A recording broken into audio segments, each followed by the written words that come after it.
And this this session is being recorded. We record each of the Rio Grande Academy online sessions, and then we put it on YouTube, but not on a channel that gets a lot of traffic. It's really just so that we have an archive. And we do have people that, let's say, can't attend, but do want to see what we cover in part 1 or part 2, so we just send them to the YouTube videos. So why don't we go ahead and do quick introductions. Hopefully you can see whoever has their video on, but you'll see names. Gina, why don't we start with you? Hi, I'm Gina, and I'm in Fort Stockton, Texas. And this is the first time I've participated in something like this. So I'm a little bit nervous because I'm not quite sure what I've got myself into. I hope you don't mind that I have a little glass of something to help me along the way. We're finding that more and more common. Okay. And you are the president-elect, correct? Yes, sir, I am. Awesome. And I'm excited to tell you that, or tell y'all that my 19-year-old daughter and I just registered today for Rotary International in Seoul. So I'm real excited. Oh, wonderful. Yeah, I'm excited. All right. William? Hi, I'm William Baker, the Socorro chapter of Socorro, New Mexico, to be more specific. And you are the vice president at Socorro? Yes, yeah. Our previous vice president had a new job, had to move something such that they resigned the post last month. So I've been president-elect for about a little over a month now. So I missed the October sessions because at that time I was not president-elect. And what I'm going to do is send everyone the links to those YouTube videos if you did not take part 1, so you can kind of just go through it and see what it's about. At some point, you can still take part 1, whether it's in your own area or if you go to Silver City for the big weekend coming up or at the district conference. So you can take it whenever you have the opportunity, but you can always look at the videos just to get a flavor of what we covered. Okay, Thomas? Good evening, everybody. I'm Thomas Newsom, and I am the president-elect in Tucumcari, New Mexico. Awesome. Good. And Anna? Okay. My name's Anna Blanche-Rabe. I'm just a member in Clovis with Gail Tarson and the others here. I was planning on taking part 1, but instead of part 1, I ended up in part 2. So we'll see how we go. I actually am an executive director of a non-profit organization. So a lot of the material here, some of this I actually find will be helpful probably for work in a weird sort of way. So, yeah. Awesome. Thank you. John? Okay, I'm John Drewsdom, Roswell Sunrise Club. I'm currently an AG and an LG elect, if you will. Excellent. Thank you. Deborah? Hi, I'm Deborah Lyles. I am the president of the Hobbs Rotary Club. Awesome. Did you get snow in Hobbs? I live in Lovington, which is like 20 miles north, and we had about 7 feet of snow. Oh my God. Oh my gosh. Oh, gee. Yeah, I couldn't get out for several days, like almost a week. How much do you have now? It's just kind of mounded up in the parking lot. Right now we have none, but Oh, okay. thank God. Yeah. That's incredible. Hey, Deborah, is that a Red Raider t-shirt you have on? It's a Red Raider triathlon. That's awesome. I'm a Red Raider, so I like the Raiders. I don't know if you are, but it's awesome that you have our shirt on. No, I just go and run a bunch of races over there. And okay. Yeah. Okay, let's see. Rhonda? Hi, good evening, everyone. I'm Rhonda Vincent, and I'm the president-elect of the Rotary Club in Ruidoso. Awesome. And you guys got a lot of snow too, I'm sure. So. Oh, yes, we have a lot of snow, and it's still on the ground. Excellent. We Mary Ann. We had so much snow that We had a lot of snow in Clovis too, actually, I have to tell you, but that's. Yeah. Mary Ann? Yes, I'm Marianne Romero. I'm president-elect of the Santa Rosa Rotary Club. Awesome. Thank you. And let's see, finally, Evelyn? Yeah, I still can't get into the video yet. So I'm Evelyn Bryant. I'm the president-elect of the Albuquerque Metro Club. Thank you. And then we have some facilitators with us. Mary? Mary Bresnahan, president of the Sandia Club in Albuquerque. And Jesse? I'm Jesse Allen. I'm currently lieutenant governor in the southern part, which is El Paso up to Silver City and Elephant Butte. And I coordinate the Rio Grande Academy down here. And I believe Bruce Bortner will be joining us a little bit later, who's another facilitator. And I'm Jeff Weinrack from the Rotary Club of Albuquerque del Sol, currently the membership chair and kind of the RGA coordinator for the district. Kind of. Thank you all for participating, and let's get into this.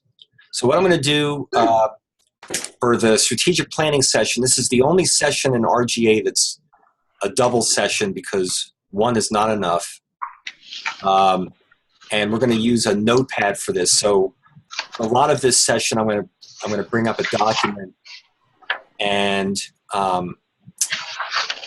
all the video, all of you are going to be kind of moved to the right-hand side of the screen, and you should all be able to see, unless you're not seeing the video yet, a document that says strategic planning and analysis. Do you all see that? Yep. Yeah. Okay. So this is kind of a brainstorming session. I'll just mention that I often cover the strategic planning and analysis module when we're doing Rio Grande Academy sessions in Albuquerque. I don't exactly follow the outline in your guide, but we cover pretty much everything that's in the guide. I just use a slightly different approach. So if you're taking notes, you may not find that what we're covering is exactly where we are in the guide, but we cover pretty much everything. Actually, before I start with the notepad, let me bring up really quick the participant guide.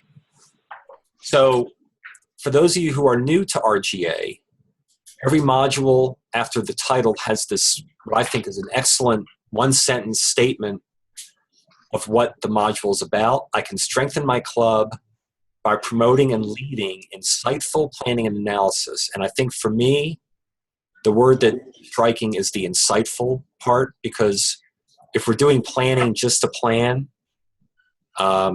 we're not really going to be that successful. But this is really an opportunity to gain a lot of insight into what's working at the club, what's not working at the club, what do the members like, what don't they like. So we're really going to key on using planning and analysis to gain insight, because the more insight we have as leaders, the more effective we can be in leading the club effectively. And these session goals here on the left-hand side, we will cover quite a bit of that, analyzing your club. How do you know what's working, what's not? Reviewing areas for improvement, discussing how improvement should be made, and understanding the process of planning. And we're going to talk a lot about the process of planning. So now I'm going to bring up the notebook. Going to be what we're going to be on for most of this. And I'm going to be the scribe, so as we're coming up with ideas, I'm just going to capture them here. I'm sorry, did someone say something? Okay. So just a few things to start. One of the reasons why I enjoy doing this session is because I do strategic planning in my business. And I think in Rotary, strategic planning is something that we struggle with in many cases. And I think part of that's because we change leadership every year. And it's hard to do strategic planning if you're only thinking about 1 year's worth of time. But we do want to think ahead. and try to kind of put out fires before we have fires, things like that. But it's a challenge, and I also think that because of a lot of you are president-elects, hopefully you've determined and gotten approval from the club of who's going to be on your board. The sooner you can start meeting with them and analyzing and planning, the more likely by the time you hit July 1st, you'll have everything covered. It's just that it's not easy for us to do that. When we think about strategic planning, there's really two words here.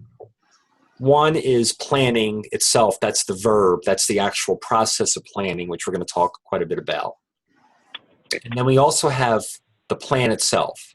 So what are our goals? What is our strategy? So basically the plan, which we're going to talk about too, is what comes out of the planning meetings and you then execute. So we're going to talk about the plan itself, and we're also going to talk about the planning process. If at any time you have any questions, feel free to interject, because we're all, all you need to do is unmute. And the way Zoom works, it's unlikely that we'll hear multiple people at any one time. So just feel free to interject. I like to think about strategic planning in sequence. So before you're in planning, you have to pre-plan. You have to prepare for planning. And there's a lot that goes into preparing for strategic planning. So I'm just going to capture your ideas here. What are things, especially for those of you who've been involved in strategic planning, what are things that are really important to consider before you actually get into the planning itself? I think you want to make sure you know what your strengths are and your weaknesses are.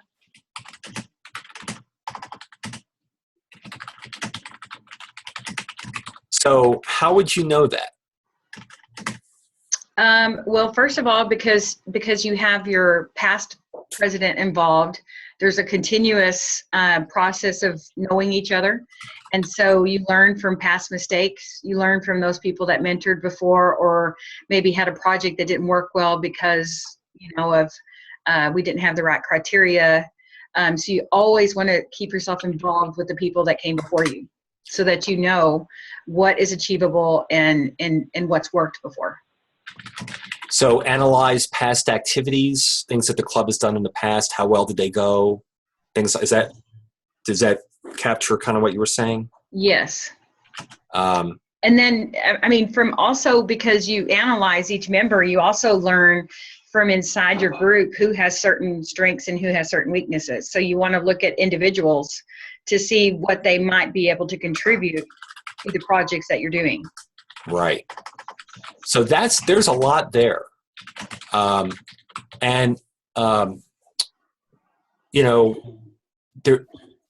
There's a lot of history to consider, especially if your club has been around for a while.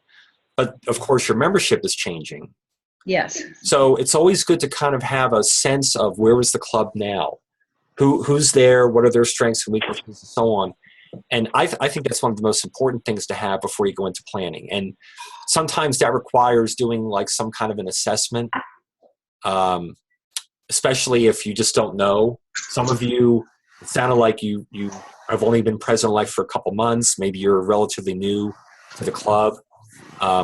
There's a club that I'm the assistant governor for. Their current president was a club member for a couple of months before he was asked to be president. Just because they were a small club. So this notion of getting to know the strengths and weaknesses is really critical.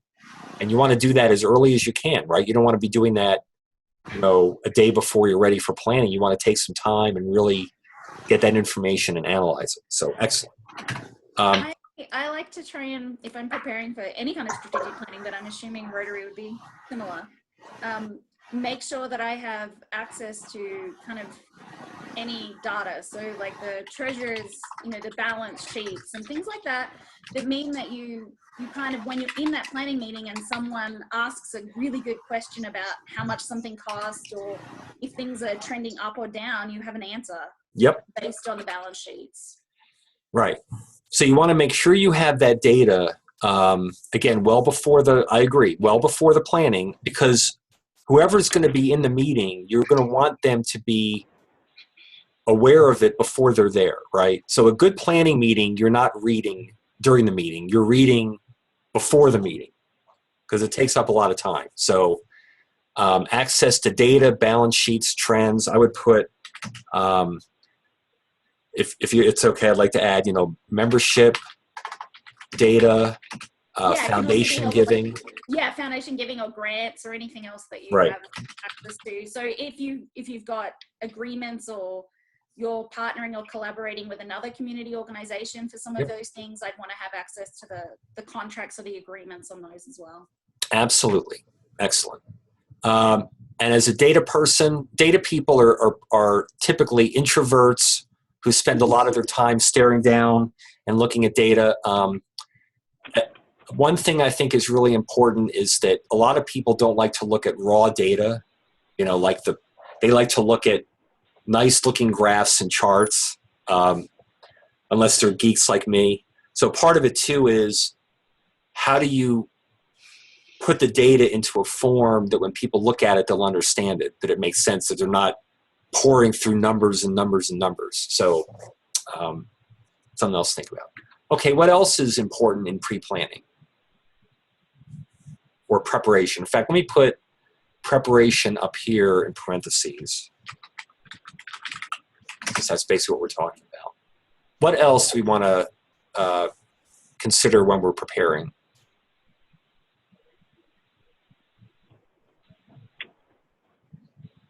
Personally, and I am new at this, Jeff, so this is just a thought.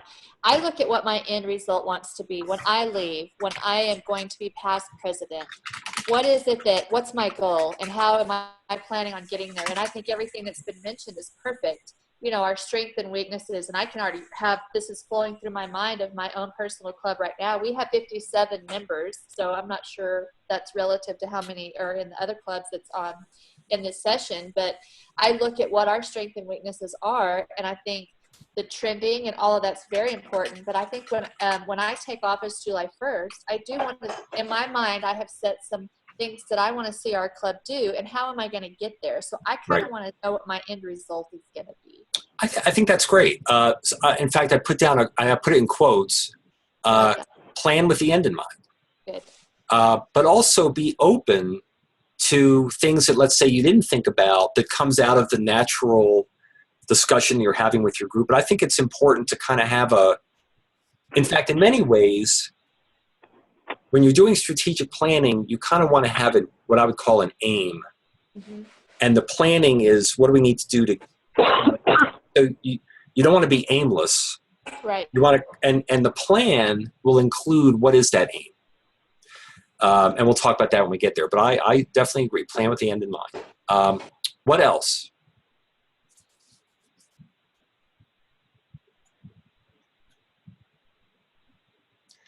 And after a few seconds of silence, I will interject, but only if I'm not hearing anything.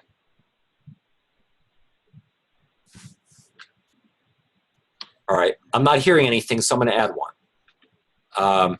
Who should participate in the planning? So be thinking about, who should be part of this. Someone had mentioned they have a club of 57 people. I would definitely be drinking liquor if I was facilitating a meeting of 57 people trying to do planning. That's just a lot of people. So who should participate in the planning? If it's not the entire club, who would be the natural people that you're going to want in the room when you're going through your planning discussions? Well, to me, when I selected my board, or I had because I do have my board in place, I want that board. And I also, personally, because I'm one of the youngest in our club, and so I look to the patriarchs. I will pick a patriarch to come in with me and to help me with that, because they've been there. They know what, their wisdom is very, very important to me. Yep, I would agree. Who else should we consider having part of being involved in this?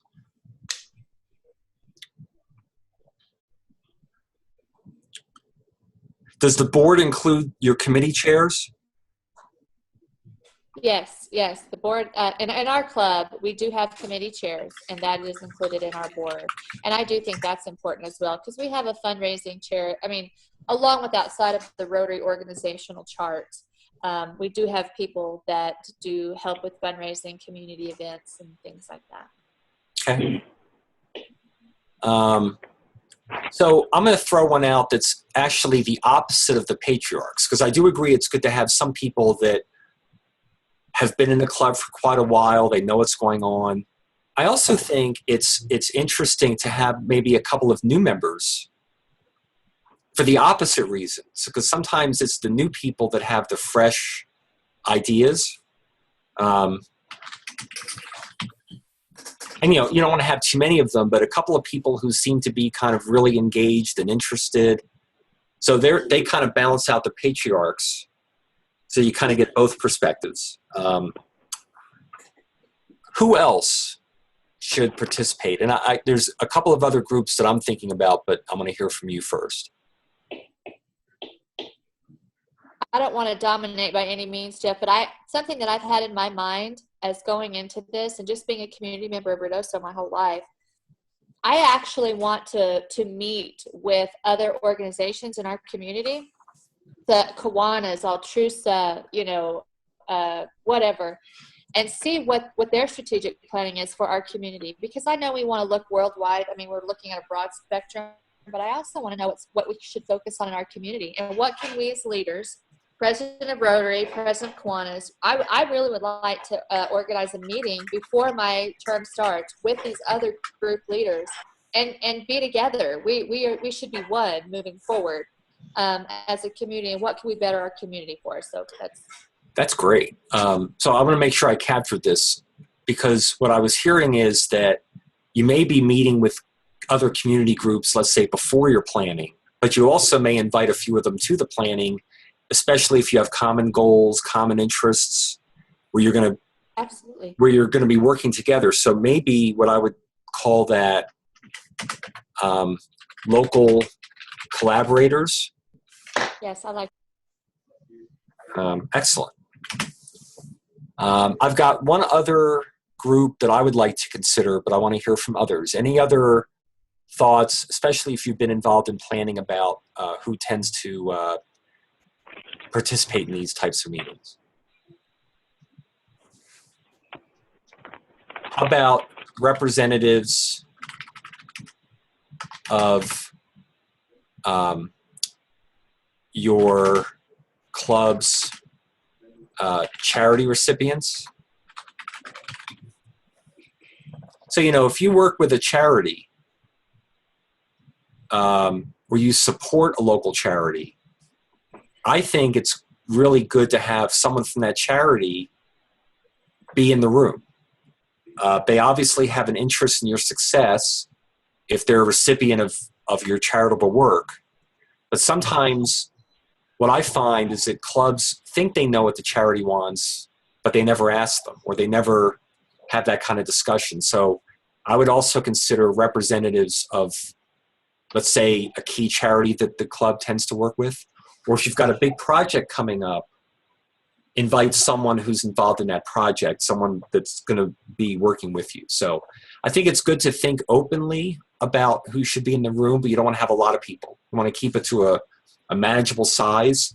But I think it's healthy to think beyond just, let's say, your board. Any other thoughts on who should participate? And let's include the facilitators. So Jesse or Mary, if you have anything to interject, please feel free. Okay. Was someone going to say something? All right. What else do we need to consider? There's maybe a couple of other things, and then we can move on to the planning itself.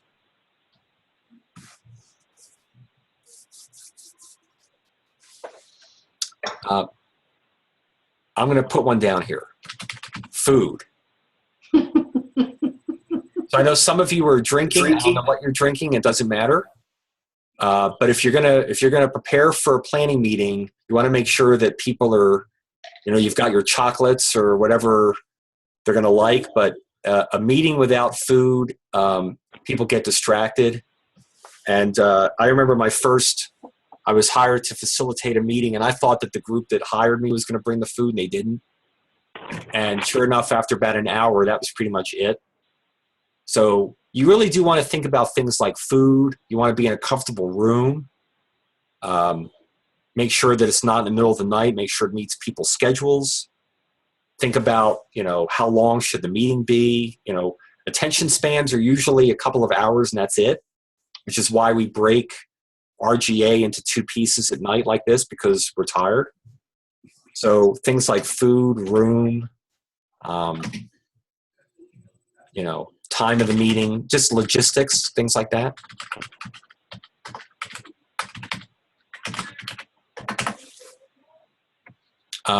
I would hate to not have an effective meeting because people were not well fed. Anything else? And these are the kind of things that it takes time to prepare for, especially the analyzing the data and, getting the balance sheets and the trends and all of that. So, if you're planning on having a planning meeting, in March, let's say, you don't want to be preparing in February. You want to be preparing like in January. Give yourself some time, or give your group some time so you're not rushing. In some ways, I like the idea that Rotary requires that the boards have been identified in January, right, the end of the year, because now you've got 6 months basically for that group of people to get themselves organized to hit the ground running come July 1st. So I know that there's some clubs where it takes them a while to fill their board. Even their president-elect may not be known for a while. But I think part of the idea of having everything decided in early January is you can take advantage of all that time between January and July. So, anything else that anyone wants to add to this pre-planning list? This is good. Jeff, do you think it'd be good to have the your district calendar with you? Yes. So you have the events and stuff like that, the major events that are coming up? Yes. Excellent. And their district goals as well? Yes. Yes. And I would add, and Rotary International. Exactly. So I can't think of anything more frustrating than a group of people determining goals when the group that oversees them hasn't determined their goals yet. Exactly. Sometimes you don't have a choice because the larger group hasn't done their work yet. But it's always preferable to already have a sense of what's happening above you or above us. And then our job is to align to that. Jeff, would you mind scrolling the bottom up a little? The last part of that line is under your face.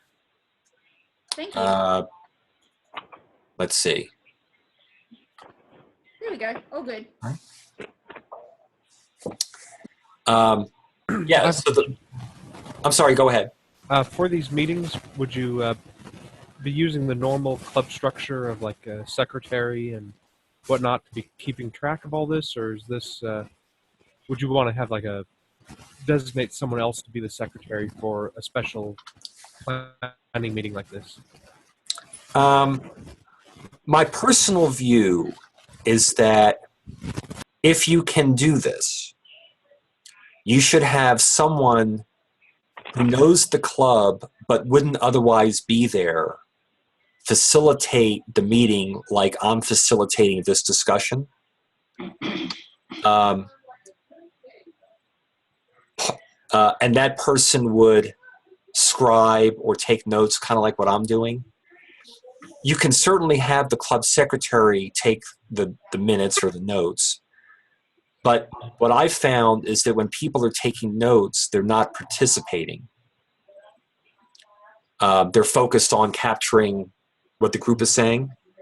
So if the secretary is comfortable taking the notes and also participating, that's fine. But you may also find that having an outside facilitator who knows how to do strategic planning and who knows the club, they can do what I'm basically doing, and they're keeping the notes. Basically, usually they're done on flip charts in front of everyone, and everyone can see it. So it's really up to the group. But what I would not want is someone chairing the meeting or taking notes who, because of that, can't participate, and you really want them to participate. Does that make sense? That really does. Yeah. Just as an example, secretaries and treasurers usually, in my experience, never seem to be able to get rid of those jobs. So they probably have, more knowledge and experience in the club than the people filling the president and vice president roles. So yeah, being able to let them be fully engaged in the meeting makes a lot of sense. Focus on, yeah. One of the things we're looking at the district is to offer services to clubs to help them do planning if they don't have either someone internal or someone that knows the club to kind of help do that. It would take some time and energy to put all of that together, but I think it's our view that clubs could use some help with someone who can be a facilitator or something if they don't have that. So we're working on that, but it certainly is something that should be considered. Definitely agree. And one of the things we experience as a small club is that 80% of the members were president at one time, and so they probably, I'm guessing, feel like they've done their bit, and so yeah, it often feels like we can't really get much of their experience from them, so it's new people trying to find their way to figure out what's what. Yeah. So yeah, having some outside resources to provide guidance does sound like a real useful thing. Yep.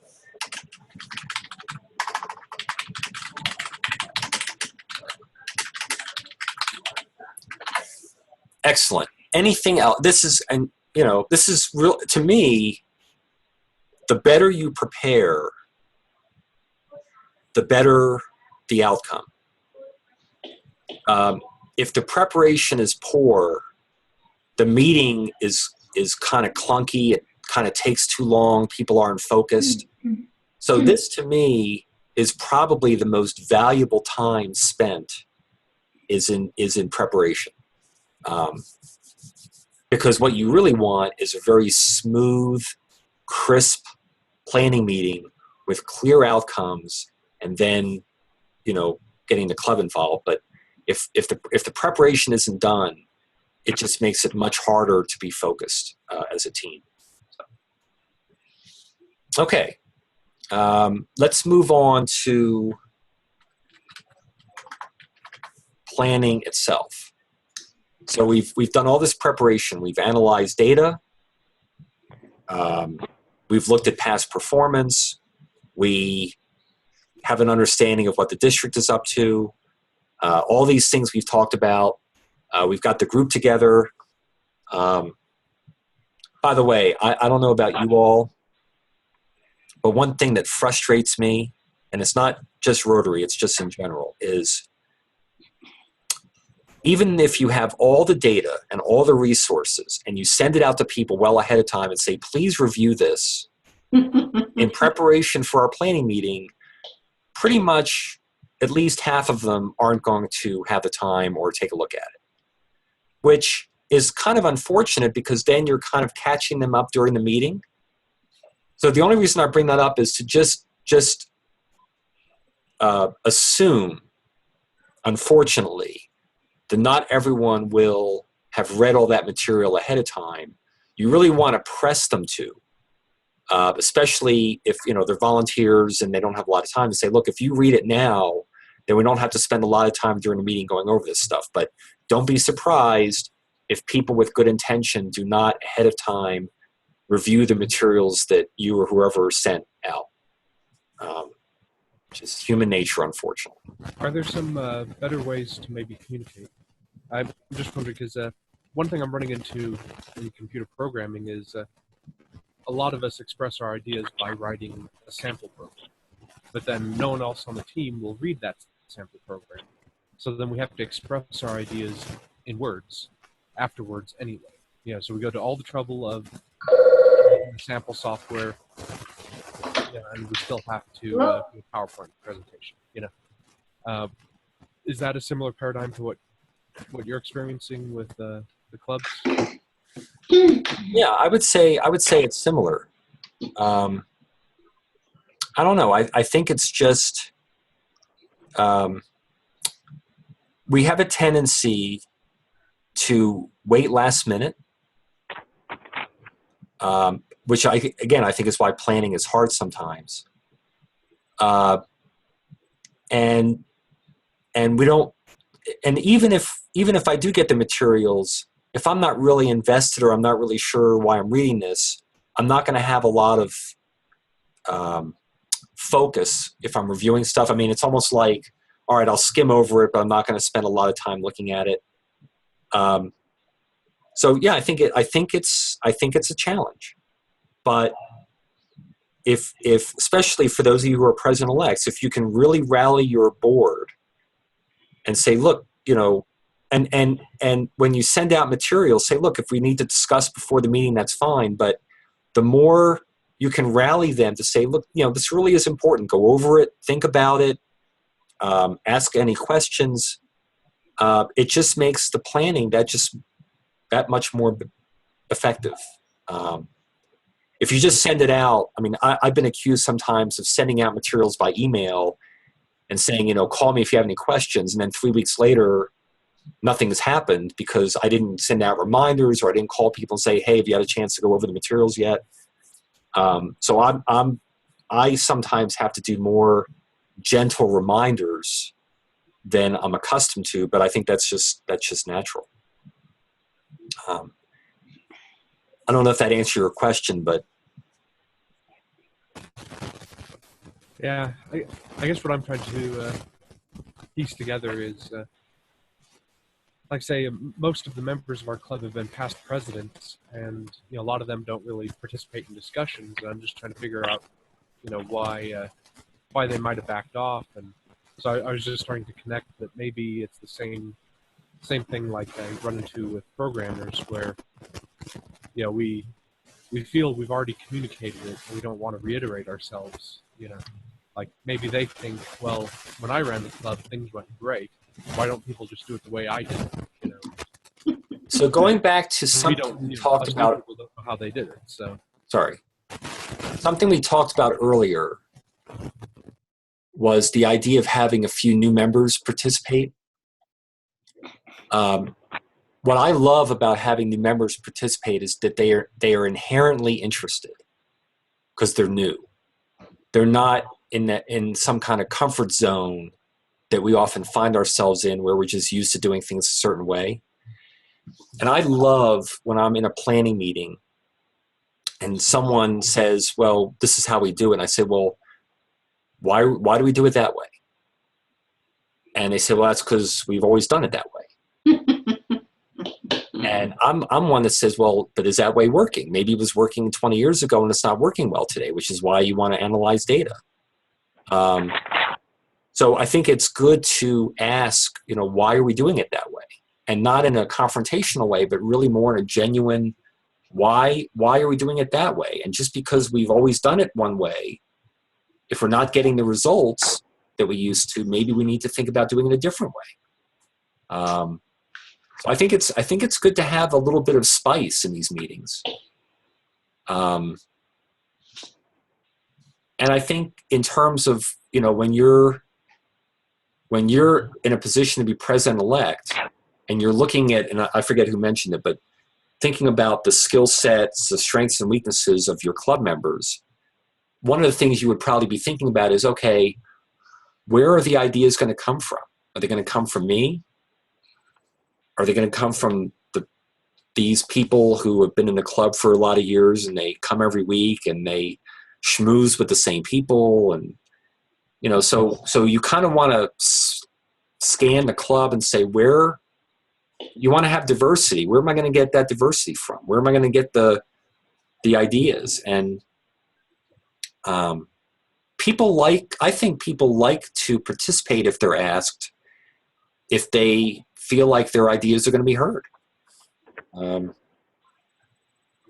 you know, every idea is a good one. And I think it's important that whoever runs these meetings make sure that, you know, no matter whether you've been in a club for 25 years or 6 months, that every voice is heard with respect. All ideas are listened to equally. And it's not just, you know, we're going to cave to the pressure. That does happen sometimes. Wow. A lot to think about. Any other questions on kind of the preparation? Thank you for the question. That was good. Planning. So we've done all this preparation, and now we're ready to, we've got our food. I know some facilitators that like to bring toys to their planning meetings, like Slinkies and Legos. I hate Slinkies and Legos, but if the group wants Slinkies and Legos, then I will go with the group, but it kind of keeps their attention. You've done all that work. Now you're going to sit down as a team and you're going to go through your planning. So we're also going to look at here elements of the plan. So basically the purpose of the meeting is to develop the plan, right? So what's going to be in the plan? What do we want to see as an outcome of this meeting? And by the way, it may take more than one meeting, especially if we don't have a lot of time, which is okay. I wouldn't want to have 2 meetings a month apart, but I could see us maybe meeting tonight and tomorrow night if we don't get done. So don't assume it's all got to be done in one setting. So what are the elements of the plan? What do we want to see as an outcome to all of our work?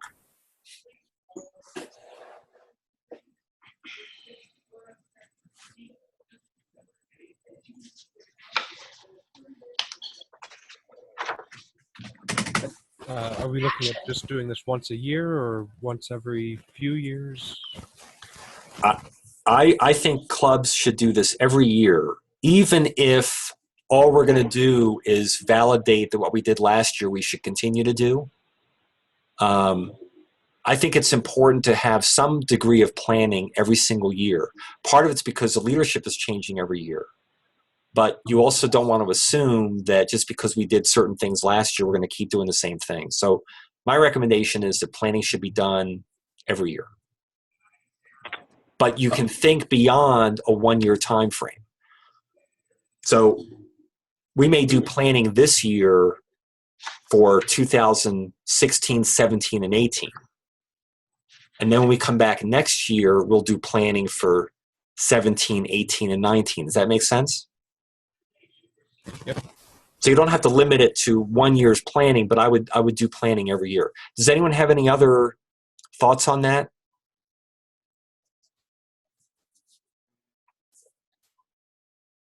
So as a general rule, how many years out would you recommend we try to plan for?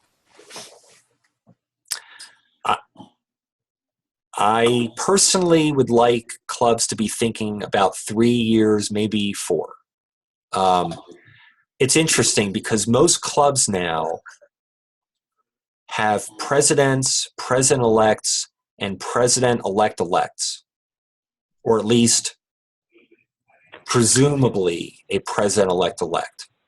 So if you have the notion of 3 years of your president figured out, then 3 years may be a reasonable time frame for your planning too, because you already have, unless there's changes, you've already got your next 2 years of at least your president lined up, so they can be thinking about okay, how am I going to incorporate this into my year and so on. So I think it's reasonable to think 3 years.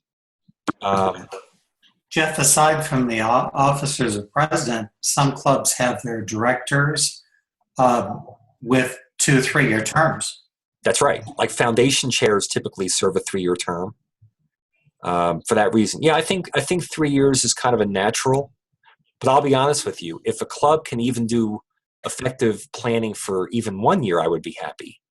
But I think it's healthy to think beyond 1 year. I think part of that too, and we hear it at the district conference every year, is that the district governors have to remind themselves not to say this is my year. So Tom Walker, I don't think you'll ever hear him say this was my year. They're really trained to say this is our year. Because if you think about it as my year, then you think about it in 12-month blocks. And I think that's kind of short-sighted. I think we should be thinking a little bit longer than just a 12-month block.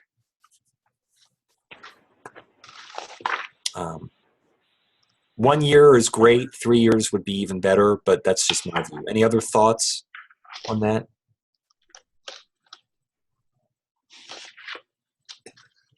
Okay.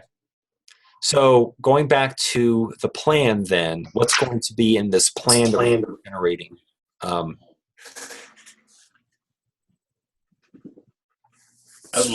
Vision and mission statement? Okay. I heard mission statement. Mm-hmm. So was that Jesse that mentioned that? Yeah. So Vision and mission statement always seem to be the starting points. So do any of you know if your clubs have a mission vision statement?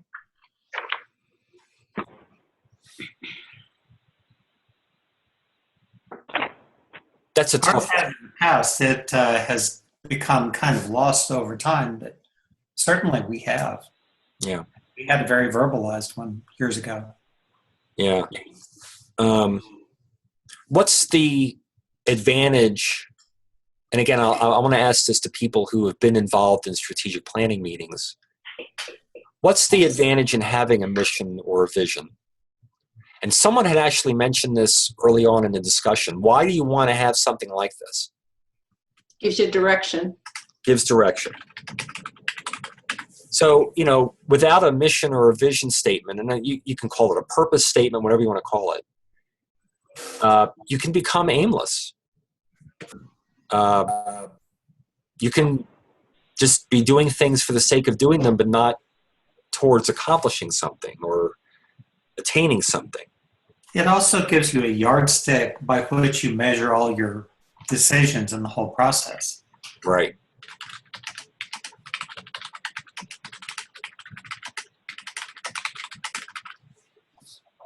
I don't know about you all, but I find, and I'm finding it more as I'm getting older, that there's a huge difference between being busy and being productive. They feel kind of the same, but I'd much rather be productive, meaning all the stuff I'm doing is towards accomplishing something rather than just being busy.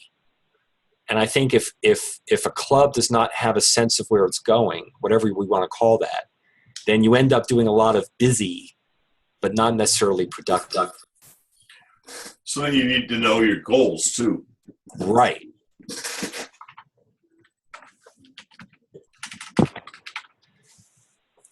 So let's talk about goals, because that's probably one of the most important parts of a strategic plan.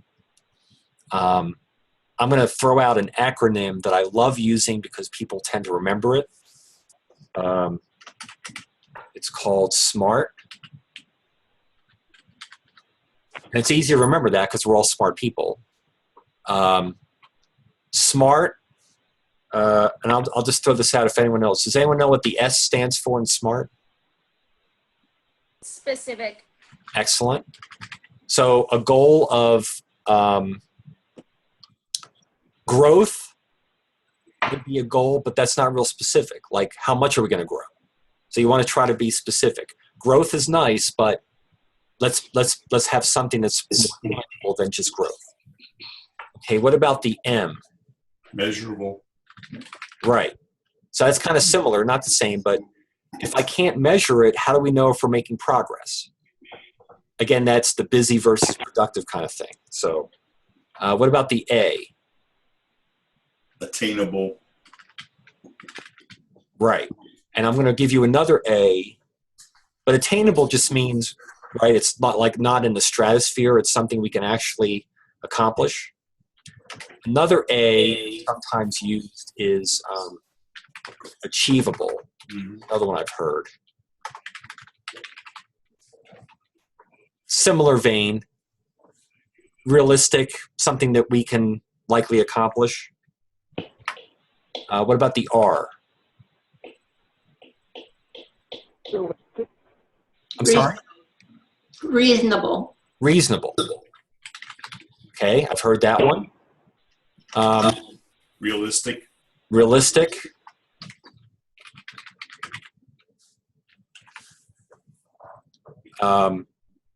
You know, if we're a club of 10 people and we have a goal of 50 new members,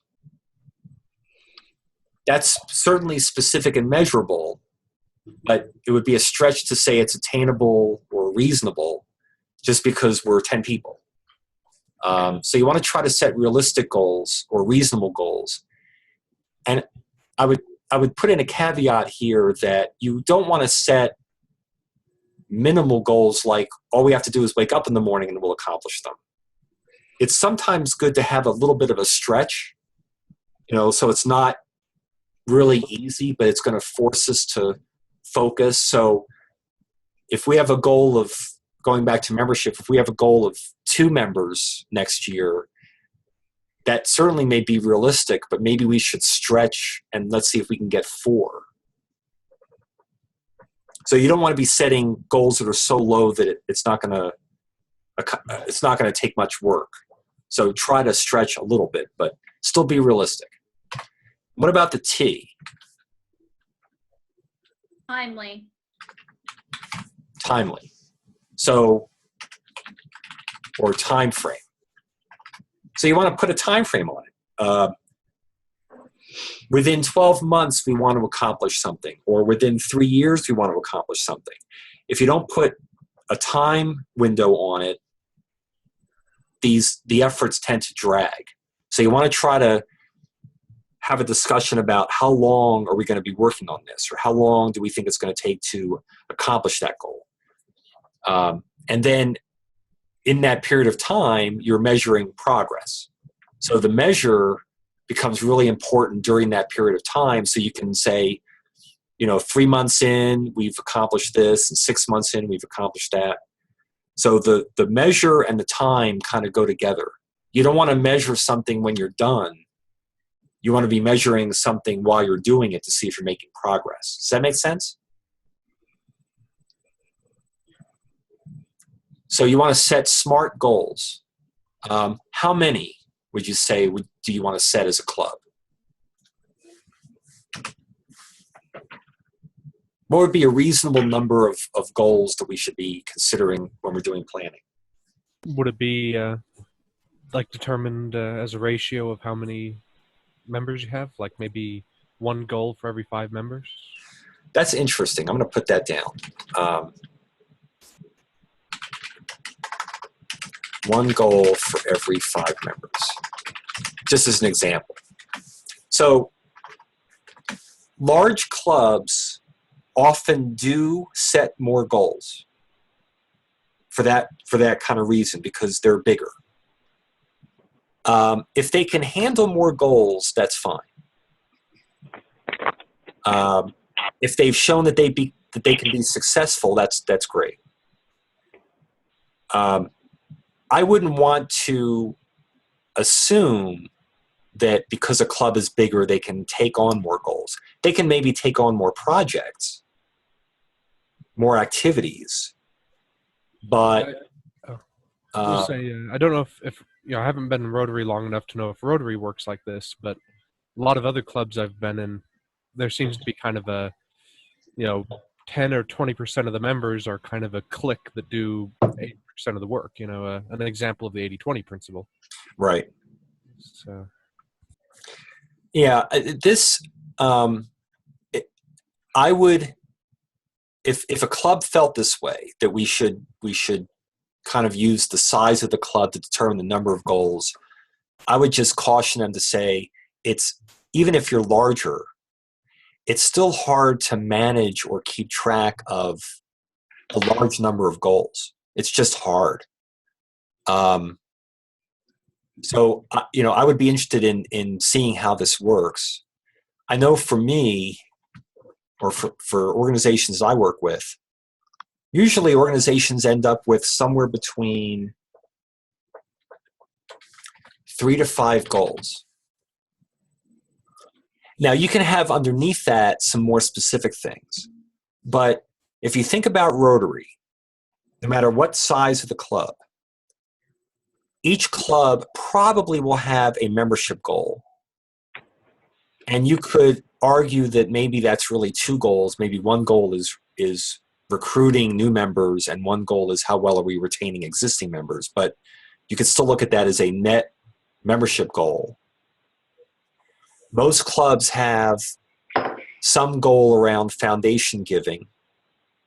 So how much have we contributed to the Rotary Foundation, or how many Paul Harris Fellows do we have in the club, things like that. A lot of clubs have a budget-related goal, like we're going to raise X amount of money to work on community projects, things like that. But if you just think about all that Rotary does, if you can simplify it into maybe 3 to 5 goals, but then underneath those you may have a lot of different activities, especially if you're a larger club, you may find that it's a lot easier to manage when you have a smaller number of goals. And if the history of the club is that they can manage larger number, that's fine. But my experience is that once you get beyond this 3 to 5, it gets a lot harder to manage them, or manage what the club is doing towards accomplishing them. You think about the presidential citation criteria, if you've all seen that. Not every box you check is a goal.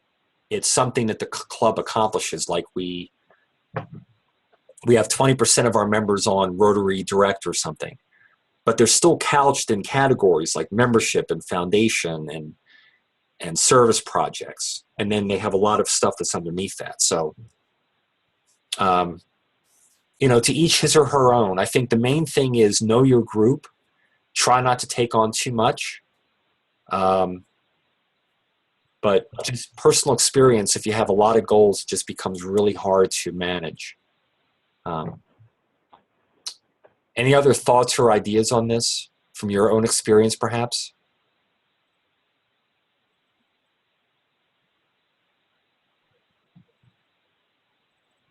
Okay. I'm just checking the time. Okay, we've got another half hour or so we're doing good on time. Everyone's still with me? If you're not with me, say you're not with me.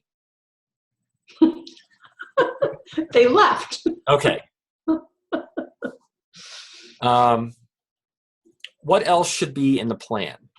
There's one other really big item that should be in a strategic plan other than the mission, vision. Sorry?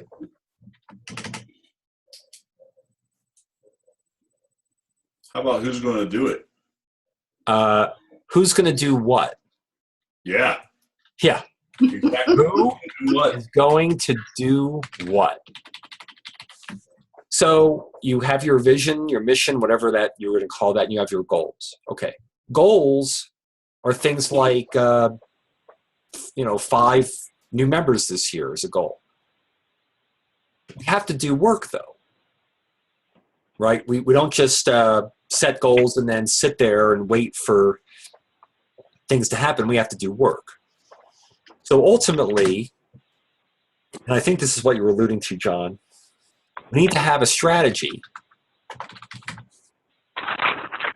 It is a strategic plan, after all. And to me, strategy answers the question, how? Like, how are we going to do that? Are we going to set up a satellite club? Are we going to do a fundraiser? How are we going to, what's our overall approach? So the strategy, which ought to be in the plan, is kind of the how. And some tactics, like some specifics, which would be the what and the who. So what's our overall strategy? What's worked in the past? So someone had talked about going back and looking at, the history of the club, what's worked and what's not. That's key here. If you're gonna focus on a strategy that didn't work last year, maybe you don't want to try that same strategy this year, unless you understand why it didn't work last year. But if you don't know why it didn't work last year, maybe you choose a different strategy. But you want to have a sense of how. How are we going to accomplish these SMART goals? And then some detail. What needs to be done and who. Think about how a Rotary Club is organized. Who is likely going to do, not all of it, but a lot of the what's that we come up with during the planning meeting? Who is kind of set up to do a lot of this stuff? And just think about how the club is structured. Yeah, the committee chairs, Jeff? Hey, Bruce, how are you? That's fine. Sorry to join you late. But... Deb Lyles, are you still with us? Yes, I'm still here. So you're the only one who is a current president. So either we would be hearing amens from you because you're already involved in this, or no, you're off your rocker. So do you have any perspective on when you all did your planning, if you did, kind of who does the, who's the who here in terms of getting this stuff done? Well, unfortunately, we really have never had support from the board members or the membership to do a strategic plan. But it's, we're working on that. But I think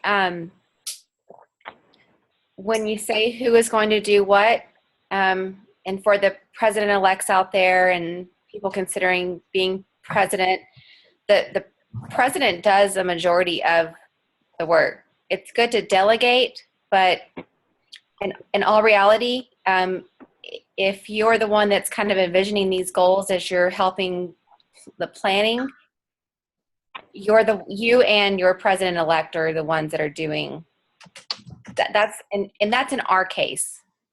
Yeah. But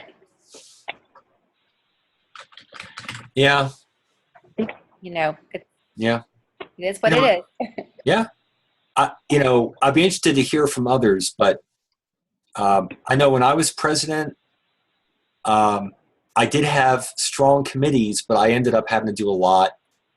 And it wasn't necessarily because they were not doing everything that they committed to do. It was just, it's hard not to get involved. But you also don't want to micromanage. I mean, you do want to, I think part of the elegance of selecting committee chairs is, are you prepared to do work and assemble a committee and have action items and due dates and what I heard a lot, and Bruce was a president after me, and he can share his experience, and others can too. We're volunteers. We have lives and jobs and families, and sometimes it's hard to commit the time to do the stuff that the plan says we need to do. And oftentimes the president takes it on his or her shoulders to say, well, I'll just barrel through and get this stuff done. And I know from my experience, when I did have one period of time where I was in that mode and I burned out for a little while. I came back. But I think part of the importance here is it's really important that the committee chairs know going in that they're going to have to share some of that burden, which is another reason why they should have really strong committees, people that are willing to get work done. And if they do, then the president can kind of see how things are going, but not invest as much in all of the committee affairs. And I think the president is the one who makes sure everything keeps moving along and has to do nudging and all the balls stay in the air and the communication happens to the rest of the club. Yeah. If I may kind of reiterate one of my concerns from earlier is in our chapter, 80% of the people are past presidents from, 10, 20, 30 years ago. And I feel like a lot of them have experienced that burnout, and now they don't want to be members of committees. They don't. They want other people to be taking up the load, but there's not really enough new people to do that. So, I'm just wondering, like, what I'll be doing. How will I be forming committees out of people who have done their part and don't want to, know that getting into a committee is going to be a bunch of work and just don't want to do that at this point. They did their thing 10 years ago, 15 years ago. They don't want to do anything else now. Right. And well, this is Deborah. As we're facing that same challenge right now. We are heavily facing that challenge, and we get it done. As Rotarians, as leaders in the community and in the organization, you just get it done. Yeah. You know what your plan is at where you need to be, and if you continue to reassess and reassess these goals every month, every 2 months, then you know where you need to be, and that's. That brings up a question. When it, once we have, say, this ability to quantitify, and measure how far are we along, do we want to present that in our weekly meetings or, once a month, or, kind of let the membership know, hey, we're doing good on these goals, we're doing bad on these goals. Does that just turn people off, or does that actually get people to say, hey, maybe I should volunteer and try to help this goal, get back on track? What an excellent question. People off, in my experience. Yeah. Does anyone have any, because that's a great question, anyone have any insight on that from your own club experiences? How that, if you do that, how does that go? Or if you don't do that? That's a great question. My impression is always if you have a problem that you need to get solved, you look to personal appeals. You contact people one-on-one. Don't just toss it out there as a general statement. I don't know if that answers your question or not, but it definitely is towards the definitely. Yeah, I like sharing things with the club. First of all, it kind of helps to get buy-in, keep them in the loop. But temper that with, you don't want to be overwhelming them with stuff, but I do think it's a good idea to share progress or share issues with the club, especially if they have some ideas on how to help or what we can do differently. But that could take an entire meeting, but I think it's good to share if possible. Well, actually, a question at this point is, does everybody here have a club assembly that's, say, quarterly? Or, I mean, we have a meeting every quarter where all the directors, key committee chairs report. Yeah. How about everybody else? Ours is monthly. We have a monthly meeting, club assembly, where we talk about finances, foundation goals, membership, stuff like that at the same time. Yeah. We're actually, this is great because we were going to talk about what do you do after you come up with your plan. You've got to communicate it, you've got to execute it, and assemblies are great. I think they're underused.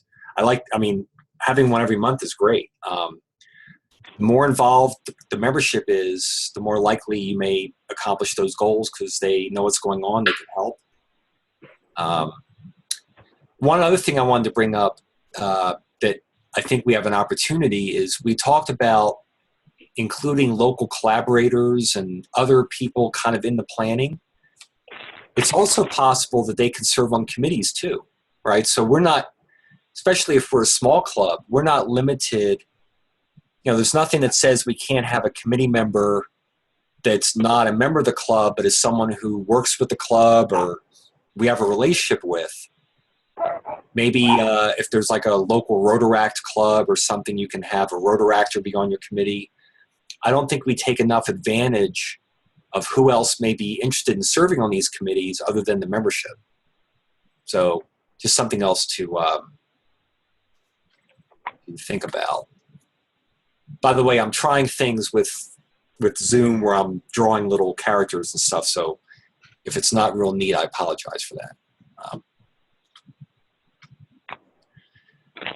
Well, this is another reason why it's critical that the committee chairs be in the room when you're doing the planning. I mean, if I'm a committee chair and I'm not there,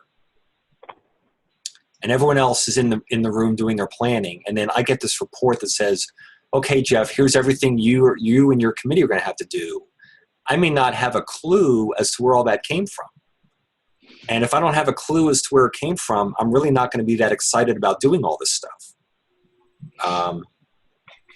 So given how important committees are in executing what we come up with, it's really important, if at all possible, that they're in the room when they're coming up with the plan in the first place.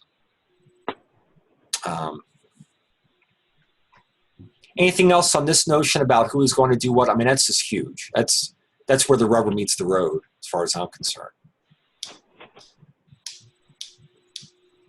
I would also include here and the membership. I mean, there's going to be some things where the whole club is going to be involved. So we should identify those things too. If it's a fundraiser or we've got a big event coming up, we need some silent auction items, whatever it is. But there's probably going to be some activities that the entire club's going to be involved. So we should at least think about what those are, because we want to let them know what's coming up when it's timely. So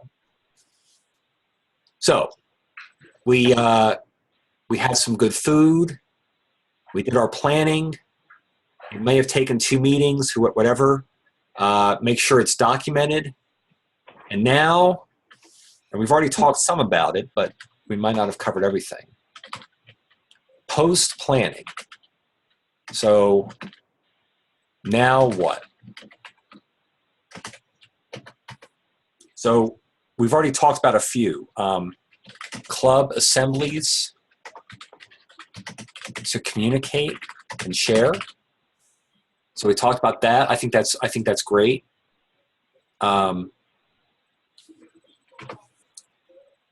What else do we need to think about after we've completed our strategic planning?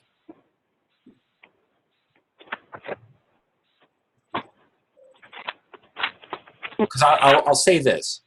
The biggest challenge that organizations have isn't the planning, it's the execution.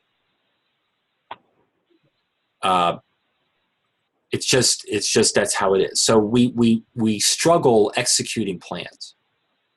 So what should we be thinking about when we've completed our planning and now we're ready to execute? How do we do that? Or how should we do that? I would think one thing you need to include as you're thinking post-planning is, how do we celebrate when we hit a goal? Oh, I love that. That's great. Nothing like celebrating a success. That's interesting because I tend not to celebrate success as much as I should. I do it internally, but what I found when I was president is that I needed to be a little bit more outward with the celebration, like, hey, we all need to celebrate this. And I had to think more about it because it's not my nature to celebrate. I don't know if it's because I'm Jewish and we don't celebrate anything. We just complain and we don't celebrate enough. That's great, and it rallies everyone. It's great. Celebrate a goal and then it's almost like an energy burst that really helps, move the club along. That's excellent. And celebrate the people that were involved as well. Yes.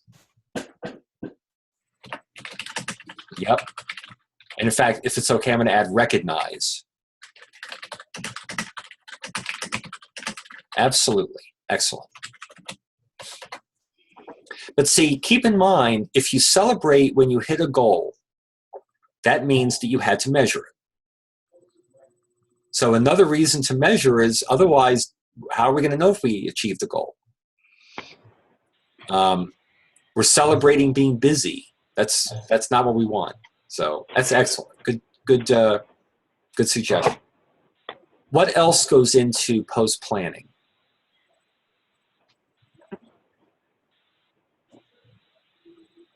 I don't want to pick on Deb again, but I know we've got a few AGs, but how about how it affects board meetings? Are you kind of hitting on in reference to just what I touched on earlier about, I kind of just lost my train of thought. I'm sorry. It goes into it obviously goes into our agenda in our board meetings. We talk about it every month. We have a board meeting this week, and we have some things to talk about with some of our goals that we've set for the end of the year with 6 months left. So, right. Yeah. So basically, you want to use a good amount of the board, not the entire board meeting, but you want to use some amount of time in board meetings to review how the plan is going in terms of it's being executed. So we're making progress here. That's great. We're not making progress here. Do we need to make any changes? So board meetings are great opportunities to review how elements of the plan are working, and then making any kind of decisions about, do we need to make any changes? Go ahead. And this is one thing I was just thinking, but I meet almost on a bi-monthly basis with my president-elect, because when he steps up, I don't want him to have any questions. So he's always in the loop. And then I also include my executive secretary, my treasurer if needed, kind of my executive board and then we meet monthly with our with my committees. It's just, they just know that's what I expect of them. And so post planning, like you said, we meet several times for coffee, usually after work. And my president-elect it's just very important that he knows that he's very involved. Yeah, that's awesome. It's interesting. Part of the importance of measuring progress and using the board meetings, let's say, as a chance to review, is if we've got some goal and we're going down, if we're not reviewing how we're doing, we wouldn't know until, let's say, the end of the Rotary year that we went down. But if 3 months into the year we're going down, we say, well, do we know why we're going down? Is there anything we can do to correct that? So what's really important about plans, I think, is that if you're measuring over time how it's going, you can say 3 months in, well, this thing we came up with during the planning meeting is not working, let's change it. And if you change it, sometimes you find you start making progress instead. So I think part of what boards should be thinking about is to be flexible. Look at how things are going. You don't want to keep something going down if you can change it. So I think that's part of this topic, is not just strategic planning, but analysis. Use that time to say, how are things going? Use the committee reports to not just list a bullet of here's everything the committee's doing, but include in that, how are we doing towards accomplishing the goals? Jeff, Jeff, Yes. I know we've got a lot of PEs online here. I'll ask a question of all of them. Are you aware of the tools on the Rotary website to help you identify your goals and measure them? I am not aware of those. Okay, sounds like you need to talk to your current president, your current secretary. They're both able to enter these and enter measurements against goals, and it's a way Rotary is giving you a tool to do this. Now, is that on Club Runner? No, this is on the Rotary RI site. Yes. Yeah, that's Club. Well, it's Club Central. Club. Club Runner is a district website. The goals, that's all on the RI website, I'm pretty sure. Club Central. Club Central, yeah. And in fact, if you are a PE, between now and the PETS training, you're going to be entering goals into Club Central, foundation goals, membership goals, service projects. And that's one of the reasons why it's good to have this discussion now, because when I was at PETS last year, there were a number of president-elects who hadn't had a chance to do their planning yet. So they were putting goals into Club Central, but they hadn't done the planning. And what ended up happening was when they had their meeting with the board, they said, well, I've already put these goals into Club Central, so how are we going to meet these goals? It was almost like the president-elect came up with the goals, and then the planning happened after that. That's okay, except you've already kind of put the club in kind of boxes in terms of this is what we need to do. Ideally, the goals come out of planning. You may have your aim, your direction, but you're sitting around with your group and you say, boy, is 5 members realistic? Do we think we can accomplish that? So even if you don't do planning before Club Central or before PETS, you don't want to wait too long after PETS to have that planning discussion. You kind of want to have the goals and the plans kind of intermixed. A couple of notes here for the PEs. The planning that you do on the Rotary website, those are goals you can put in, but you can change them. They're not cast in concrete. Right. And also, it would be a comment from someone that's been at PETS for many years now as a president, officer, and AG. The biggest challenge for almost all president-elects for PETS is if they have not gone through that planning before they get to PETS. That is probably the biggest challenge for anybody. Yeah, it's tough. And it's not hard to do. It's just many of them put it off and don't get it done. Yeah. So on a tangent, we use Club Runner for our member tracking, newsletter, or bulletins, or just general stuff.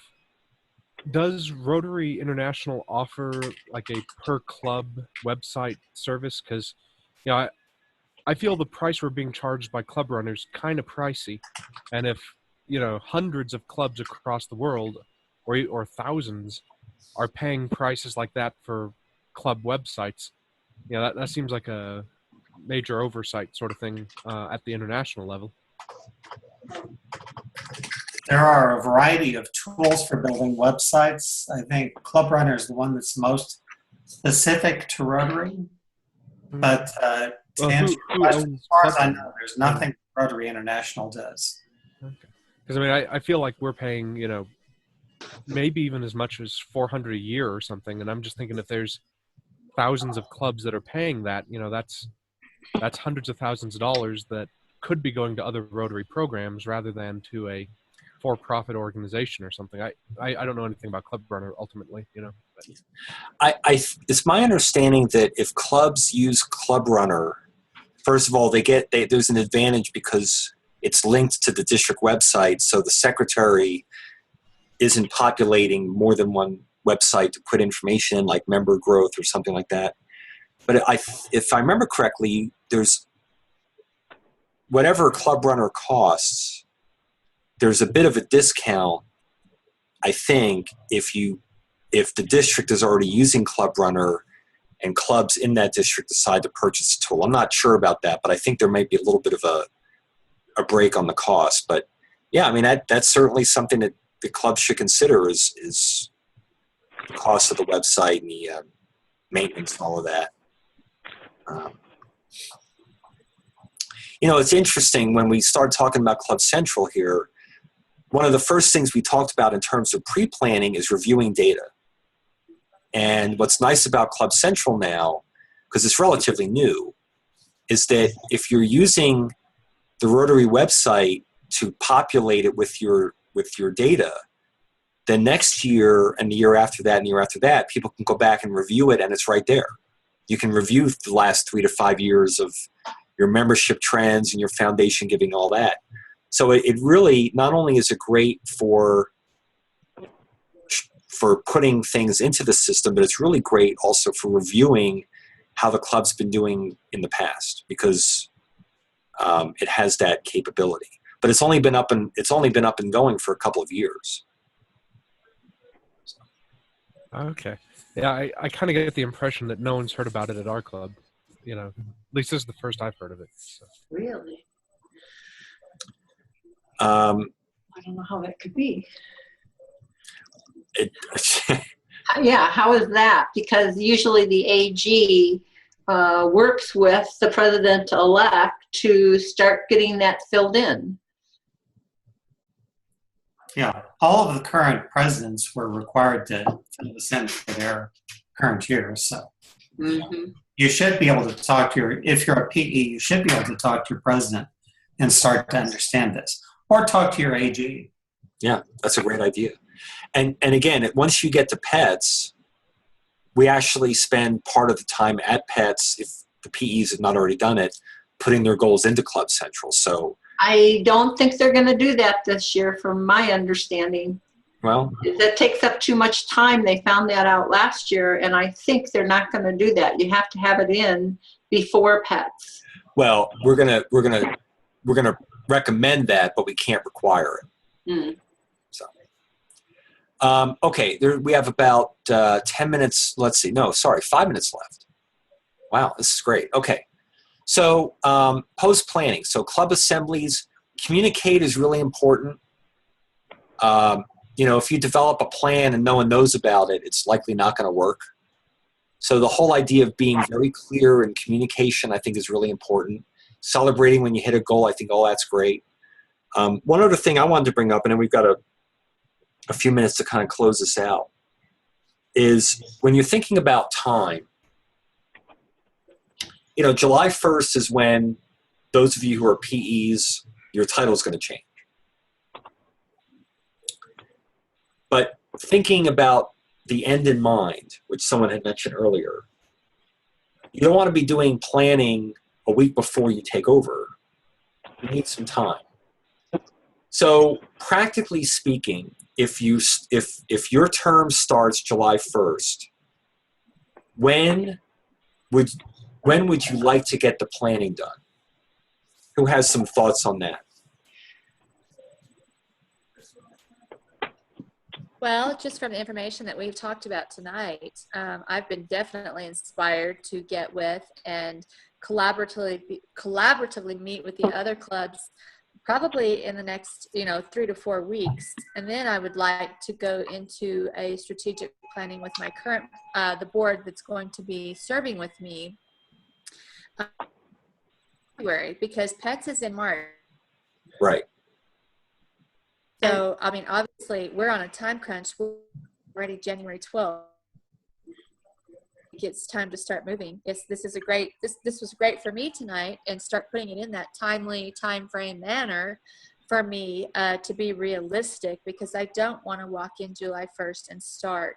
I think it's very we need to do this now. And so what I plan on doing in the next 3 to 4 weeks is meeting with these other leaders in our community. And by the end, sometime in February, probably obviously after Valentine's Day, everybody gets through that. Definitely trying to meet with my board and start this planning. That's excellent. Thank you. Jeff, if I may, I think that's great, Rhonda. I'm a current president, and I've come to the realization that even though officially you become president July 1, you're really doing all your work by March because everything is due in March. So it's really good to start now. Because unofficially, I think you're doing the planning and getting ready so that you can have things turned in that you've accomplished by March. Yeah. Absolutely. Yeah. Thank you. Any other, we've just got a minute or two left. Any other thoughts on that before we, So what we're going to do is we're slated to take a 10-minute break and start up again at 7:45. So we'll break at 7:35. So any final thoughts on that? My view is plan ahead. Maybe a couple of months. I don't want to do planning a year before I'm going to execute the plan, but I like to have a couple of months if I can to get the team ready, get everything figured out, and then pre-planning then starts a few months before that. So for me, I there's clearly a lot I don't know yet. Like this is the first I heard of Club Central, things like that. Should I say wait until after I'm done with pets to do planning, or should I try to do planning before I've had all the training, and then maybe have to go back and revise my plans after I get the rest of the training done? I guess what I would say is if you think you can do some of the planning before pets, that would be preferred. But don't feel like everything's got to be done by pets. I mean, in terms of planning, I would say, in the next couple of weeks, maybe 4 to 6 weeks, see if you can assemble the board, think about the goals, review the past data, things like that. I think it would be healthy to do that before setting goals. But as Jesse pointed out, you can go back into Club Central and change them. It's just that you don't want to be waiting till April or May to be doing planning when you're going to start your term in July. So this is actually a good time to be thinking about it and maybe have your planning done in March, sometime like that. And I would suggest that if you do some of the pre-planning, it helps you with your focus while you're going through pets. Mm-hmm. And you'll probably pull some more things out of that training and those presentations that otherwise you wouldn't pull out. Agreed. All right, folks, to respect your time, it is 7:35. So we are slated to take a 10-minute break. If everyone comes back before 7:45, we can begin, but let's go ahead and take a break and reconvene no later than 7:45. Okay, Jeff, can you stay on? I need you to transfer the feature to me. I am going to do that. Okay. Let's see.